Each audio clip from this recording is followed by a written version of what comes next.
Zeal had a name, let me repeat, if zeal had a name, it would be made up of two words: Igbo Kikuyu. The Igbo community is found in Nigeria, while the Kikuyu or Ajikuyu people are residents of Kenya. I have intentionally left out localizing and regionalizing them to a particular area in Nigeria and Kenya for reasons that I'm going to give you.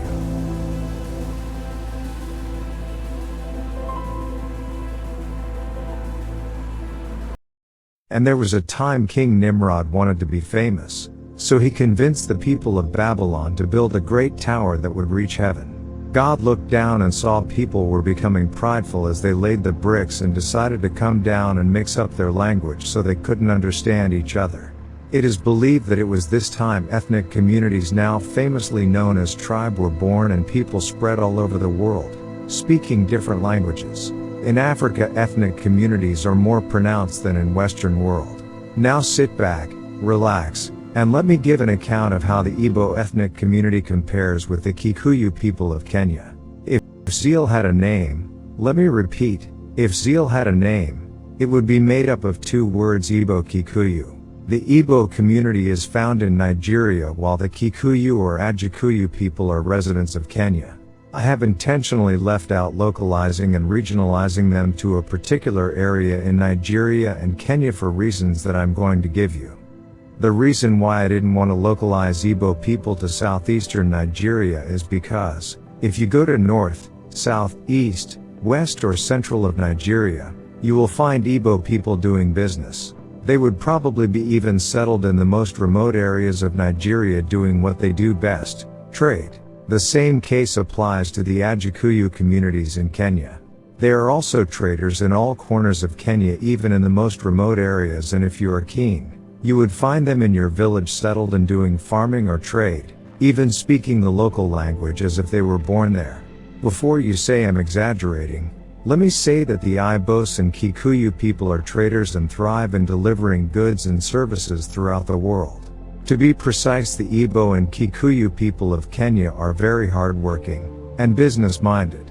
They value their independence and are mostly self-employed or even run a side hustle even if they have a permanent employment. They place a very high value on money, more than any other community in their respective countries, and as a result, they are very enterprising. It is rumored that their minds are boggling business ideas 24/7 and are more likely to be an entrepreneur in their lifetime compared to other communities. This means that they generate a lot of employment compared to other communities. Let me put a disclaimer here. It does not mean that other communities in Kenya or Nigeria are not hardworking. No, it is just that these two communities embrace the culture of trade more. They also practice agriculture, and their lands are fertile, and thus the reason a majority will engage in trade of agricultural produce in larger proportions than other communities. You would probably see the zeal for business more clearly when you meet a young Igbo or Kikuyu person in their 20s. It is ingrained in most of them that making money is possible, so you would probably find them selling tomatoes, second-hand clothes, cooking and selling food, or doing household chores for those that have money to spare in campus to make extra cash. You would equally find an Igbo young person in the university doing similar business to earn extra cash. Some even sell the Ankara clothes online or even storm online platforms such as YouTube and Twitter to make extra cash. They both have the art and craft passed on from generation to generation. If you would think that capital of starting a business is an issue, they are more likely to take loans because they are less risk-averse compared to other communities. If you see a lecturer in the university who is probably a Kikuyu, he is most likely to be also doing some form of trade besides lecturing. Some may be either into farming back in the village, which could either be in the form of dairy or tea farming. Underestimate them at your own risk by assuming that a professor is just a professor because you met him or her in class. You see those cars selling cabbage from the boot in the evening, or tomatoes to people that are going home from work in Nairobi. It may probably be his car selling his or her farm produce to make extra cash.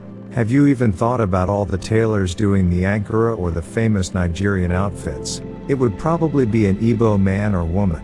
Igbo people design clothes and shoes. If you are not careful, you will not be able to tell the difference between a shoe from Abba and one designed in China.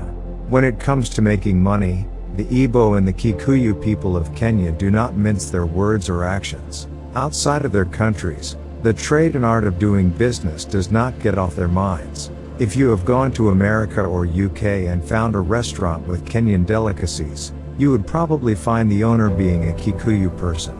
Most African shops distributing African food and items, or even, let me say on light note, if you need gari, plantain, yam etc. in diaspora, you will find that your supplier being Igbo. The quest for money and business has made them to be accused of many things, some of which include self-centeredness and greed. Their ability to grab every single opportunity for money has seen many misunderstand them. It has been rumored that some don't really care whether you are hurt in the process or not, when making their money. The thing is that some people don't really understand the mind of a businessman or woman. Most of them money comes first, everything else later. Have you ever heard the saying business and pleasure does not mix? That is it. They are also said to be stingy, which could be a misunderstanding, as the sacrifice that comes with making the money is immense. This is a weakness, as most businessmen and businesswomen have only one thing in mind: the money and careful spending. It is rumored that the most successful businessmen and women come from these two communities in their respective countries. As a result, their political orientation plays a huge role, because they invest a lot to make sure that the leader in every successive election protects their businesses, wealth, and that the policies that are proposed are favorable. If care is not taken, other communities feel as if they are under siege or held hostage for the sake of their businesses. Besides business, the Igbo and Kikuyu ethnic communities have similar cultures. They both value their traditional beliefs. Traditional Igbo religion included the belief in a creator god, Chukwu or Chineke, an earth goddess, Allah, and numerous other deities and spirits, as well as a belief in ancestors to protect their living descendants. The Kikuyu of Kenya traditional belief was that they were the descendants of Mumbi, who took a husband, Gikuyu, and produced 9 daughters. However, owing to colonization, most Igbo and Kikuyu people are now Christians, but some still practice a syncretic version of Christianity intermingled with indigenous beliefs. Also, both communities did not have a strong sense of ethnic identity until the arrival of colonial masters. In both cultures, women were very powerful before colonization. For example, the Igbo women played a major role in traditional political lives. They failed to recognize the political power and role of Igbo women and their strength in shaping their communities. As a result, they diluted their participation in community activities by not supporting a clear role in modern political institutions. Since then, Igbo women got excluded as the colonial masters promoted male-dominated society and economy, which led to exclusion of women and by extension children. Till to date, women find it difficult to inherit land except they have a son. Although they held countless protests to support independence of Nigeria and reject dilution of the democratic Igbo culture, the scars of inaction that were left linger till today and may remain so for generations to come, unless a decision to relearn Igbo culture is made. The Kikuyu women were also very powerful, as we see that their god had a female named Mumbi. However, they fought hard to retain the matriarchy that existed before arrival of the colonial masters. To date, that the matriarchal elements still exist in the Kikuyu community is no secret. Kikuyus, unlike women from other communities, inherit property such as land and still have a lot of say in the naming of children. To them, children belong to mothers, and in the event of separation or divorce they take them. It is not rare to find a child whose surname is that of their mother. Shockingly, some even, get this very clearly, some pay their own dowry. Should I repeat this? Some even pay their own dowry. Let us now go down the memory lane and digest how the colonial rule played out among the Kikuyu community of Kenya. The Kikuyu traditionally lived in separate domestic homesteads, a hut for each family. However, when colonial government was established, they moved the families into villages. The Kikuyu people resented the occupation of their highlands by European farmers and other settlers. They, therefore, were the first native ethnic group in Kenya to undertake anti-colonial agitation. They staged the Mau Mau uprising against British rule in 1952 and spearheaded the drive toward Kenyan independence later in a decade.